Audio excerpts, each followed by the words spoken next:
నరం లేని నాలుకతో పనిలేని ప్రతిదీ 100 మాట్లాడుతుందండి. మనం రియాక్ట్ అయ్యేంత గొప్పతనం ఆ మాటలకు లేనప్పుడు, ఆ వ్యక్తికి లేనప్పుడు మౌనమే సమాధానం అండి.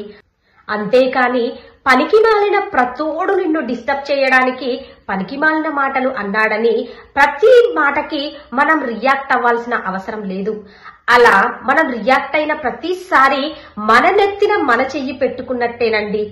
అందుకే ఎదుటి వ్యక్తి చెప్పే మాటలలో అర్థం ఉంటేనే రియాక్ట్ అవ్వడం నేర్చుకోండి. అంతేకాని అవసరం లేనివి అనవసర మాటలకి రియాక్ట్ అయ్యి బాధపడపోకండి. నిన్ను చిల్లర మాటలు అనేవాళ్ళు బాగానే ఉంటారండి. ఎందుకంటే వారికి నువ్వు బాధపడడమే కావాలి కాబట్టి. అందుకే దయచేసి ఆ చిల్లర మాటలకు అస్సలు రియాక్ట్ అవ్వకు. నీకంటూ కొన్ని విలువలు ఉన్నాయి. వాటిని కాపాడుకుంటూ నువ్వు నమ్ముకున్న విలువలతో నీ జీవితం నీవు ప్రశాంతంగా గడుపు. ఏమంటావు?